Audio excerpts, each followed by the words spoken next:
Habari zenu, ninashukuru Mungu sisi nyote mnapo mahali tofauti ya nchi yetu na nje yake. Reka ngira mbasoze, reka ngira mbaye kaza abantu mudahema kudukurikirana umunsi kundi live. Twari live mu Nzove, ikipe ya Rayon Sport isanzwe ikorera imyitozo kuri Skol Stadium cyangwa se Skol Complex.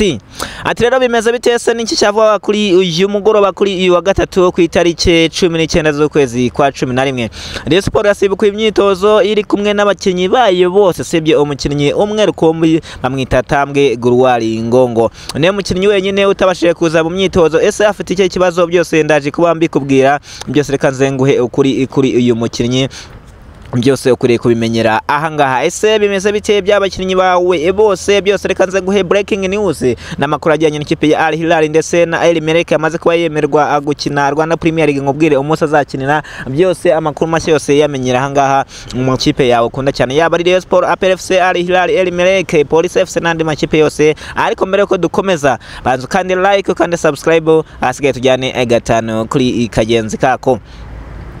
Ku itariki 23 nibwo ikipe ya Rayon Sport izaba yakira ikipe ya AS Kigali. Iyi match Rayon Sport izakira ikipe ya AS Kigali kuri Kigali Pele Stadium. Ni match ikomeye cyane, no mukino uzaba ukomeye. Impamvu ukomeye ni ngiyi: Rayon Sport iramanukana intwaro zayo zose, intwaro zikomeye zose. Rayon Sport bavuze ko itajibura imigozi yihambira. Umukinnyi umwagira ikibazo abandi bagahita bagarukira icyarimwe. Tambwe Guruwari yagize ikibazo gikomeye cyane cy'imvune. Tambwe Guruwari abaganga bamaze kuba bemeza ko agiye kumara ukwezi kose ari hanze atari gukina. Tambwe Guruwari wari iminsi uri gukora utuntu twe neza, agatwara n'igihembo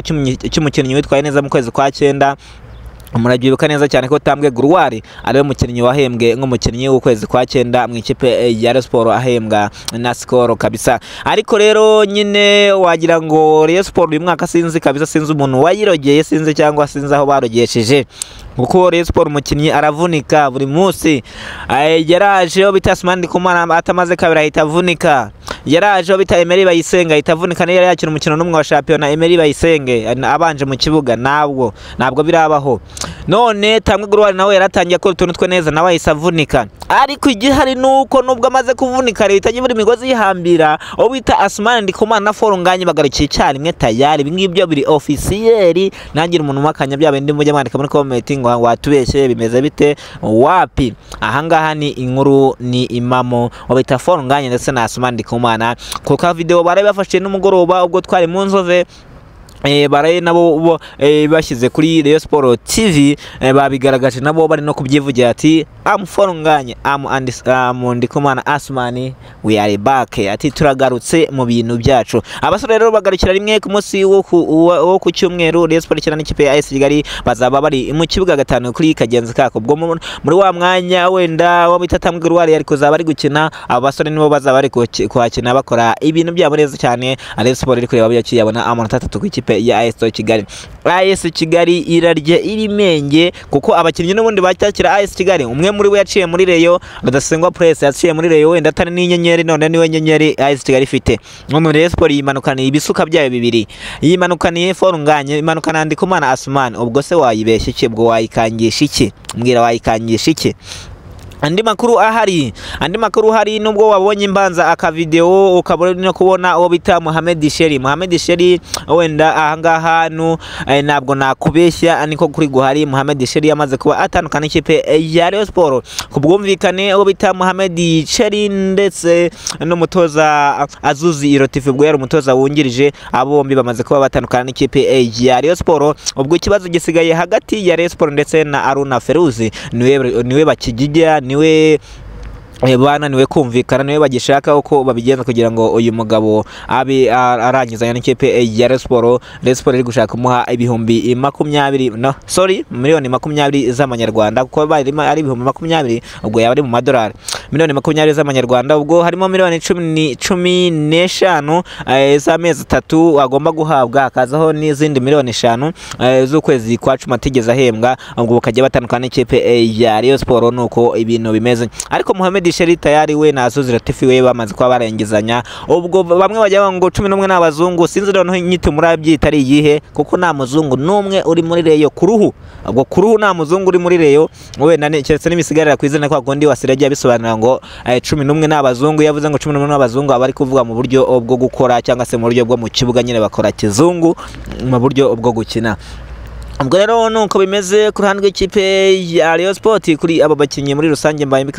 uko mbanyenda mbakubwiraho gatanu kuri ikagenzi kakobwa ndikoma na Asman ndetse na Forunganye bose bagarikira rimwe ku munsi wo ku cyumweru ariko ikindi gihe hari wenda tunyarike no mu yandi makipe gato cyane wenda muri Rayon Sport ndagarukamo ndi kurangiza ahubwo ikipe yitwa El Merreikh ndetse na Al Hilal Omdurman zo mu gihugu cya Sudani inama yateranye inteko rusange y'abayobozi ba CAF ubwo ni mpuzamahanga y'umupira w'amaguru muri Afurika bateranye bemeza ko aya makipe yo muri Sudani agera kuri abiri yose Al Hilal ndetse na El Merreikh agomba kubakina Rwanda Premier League mu gihe haraciyeho igihe kinini cyane abantu bategereje se aya makipe azatangira gukina mu Rwanda ryari ese bizahirira ryari ko bamaze hafi by'umwaka bibiri bari mu Rwanda ariko bakaba batari kubabona kuri kalendari bakaba batari kubona bakina ese baje gukora imyitozo cyangwa baje muri pre-season ariko rero CAF yateranye uyu munsi yemeza ko aya makipe ubwo ngubwo agomba gutangira gukina imikino ya Rwanda Premier League mu gihe Ferwafa nayo yari yatinze kugira ikikora ngo wenda ibashyire kuri kalendari cyangwa se ipanga imikino yabo kubera ko bari bategereje umwanzuro wa CAF ubwo nuko rero bimeze mu cyumweru gitaha kubera ko iki cyumweru cyamaze ku fixture yabo yamaze gusohoka cyangwa se uko imikino izakinwa yamaze kubijya hanze muri iki cyumweru ntabwo ubwo barakina ahubwo bazakina mu cyumweru gitaha kubera ko muri iki cyumweru AS Kigali izakina na Rayon APRFC kine na Musanze kuri stade Ubworoherane none ku munsi wa gatanu nawo mukino sabanza ikipe ya Gasogi United izabakira ikipe ya Kiyovu Sport ku munsi wo kimwe n'ubundi hari undi mukino ukomeye cyane ikipe ya mbere ubwo ndavuga Police FC izabakira ikipe ya Gicumbi Football Club ubwo rero nuko bimeze ariko ubwo mu cyumweru gitaha mwitegure amakipe yanyu aratangira gukina nayo muri Sudani Al Hilal na El Merreikh murazibona naho muri Rwanda Premier League biri official nyuma yuko cyagiye Rwanda Premier League yigeze bipanga ariko nibyakunda neza umukino bahuye arimo n'ikipe ya AS Kigali bawitwa gishuti bitewe nuko CAF yari yatinze kubasubiza bategereje ko basubiza ni yabasubiza muri uwo mukino murabyibuka neza ko ari umukino ikipe ya Bugesera yanze gukina uwo mukino nawo Ferwafa yari itunguye cyane Bugesera yibwira ngo tuzakina kuwa kane n'ikipe ya Al Hilal Bugesera birangira nabyanze nawo byari kurangira wayo wagishuti iyo baramuka bawukinye kubera ko CAF igiye yabyemera ubu ngubu nibwo CAF yemeje ko aya makipe ari mu Rwanda ubundi yarari mu Rwanda ku buryo nyine butazwe na CAF cyangwa se butanemewe na CAF ariko rero nuko bimeze abantu benshi bari bagiye babimaza muri comment se aya makipe azakina ryari mu Rwanda ariko nimba naho ugize ubibona ku mbuga nkoranyambaga zanjye mba nagiye mbyandika ku Instagram ndetse no kuri page yanjye ya Facebook yitwa MC Sanga ariko nimba aha ngaho bimenye ko cyumweru gitaha baratangira gukina Rwanda Premier League ubwo Ferwafa agiye gusora fixture nayo ariho ayo makipe yose ya makipe mu Rwanda ariho ndetse na muri Sudan ubwo agiye kuba amakipe 18 muri Rwanda Premier League tayari championnat iryoshye cyane irimo amakipe aje hari abantu bambwira ko yaje kwigisha umupira ariko ngiye siko mbyemera kuko amakipe yose arahatana tuzajya tureba nimba ikipe izajya imanuka za Musanze Al Hilal yigira ngo kara kageze ajya imanuka za Musanze ikava amanota yacyuye yose nimba izajya igihuye ku magaju na Mukura ayo manota yose kazajya yakura ahangaho tuzajya twemera cyane nijya igira Rubavu kuri Tensari na Marine amanota ikajya ikura ndetse na Rutsiro muzemere muvuga ati ikipe yaje kwigisha umupira nijya Bugesera igakina wenda Bugesera bazakina umugobo wenda umukino umwe uzabera Bugesera wenda cyese wenda no mu gikombe cy'amaro kuko igikombe cy'amaro bazagikina ariko nago bemere kugitwara nago bemere gutwara igikombe cya hano mu Rwanda ikizabaho mu gihe ikipe muri Sudani yabaye ya mbere igikombe bazagiha ikipe mu Rwanda izakurikiraho ariko iyo kipe muri Sudani kubera ko yabaye ya mbere bihesha amahirwe yo gusohokera igihugu cya Sudani muri CAF Champions League ubwo nigeze yabaye ya mbere muri championnat mu Rwanda izahita isohokera igihugu cya Sudani muri CAF Champions League mbese nasohoka ari abiri yaba mu gihe ibaye ya mbere mu Rwanda abiri yose muri Sudani asohoka muri CAF Champions League kuko yamaze kubikorera ubwo ariko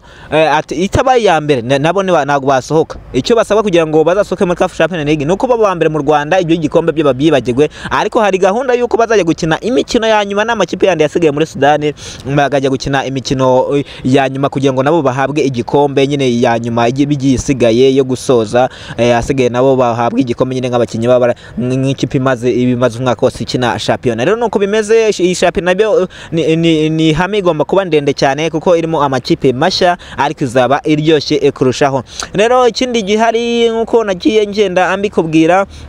ubwo Figisha yo nuko imeze, ubwo Rayon Sport wenda yabaze kuba igarura abakinnyi bayo bose, wenda undi mukinnyi ari ukwiye kumenya no bita Abedi Bikirimana Alokando, umusore w'umurundi nawe yaje kuba agaruka kuri uyu munsi aturutse mu gihugu cy'u Burundi, aho yaramaze igihe kinini cyane, yaramaze igihe kingana n'icyumweru kirenga ari mu ikipe y'igihugu y'iwabo y'abarundi inamba mu rugamba, nyuma yaho ahita abagumye iwabo mu Burundi, ariko yamaze kuba agaruka i Kigali, ubwo nawe ku cyumweru araza kuba ari mu kibuga ndetse n'abandi bakinnyi. Ubwo wenda Tamwe Guruwari nawe mu musengere akire amere neza kuko agiye kumara ukwezi kose ari hanze y'ikibuga, ariko wenda igihari cyo kwishimira nuko abahari bameze neza cyane. Yaba abazamu bombi wenda Abanyarwanda ngo bagomeje kugenda basabira ikibuga, aho bita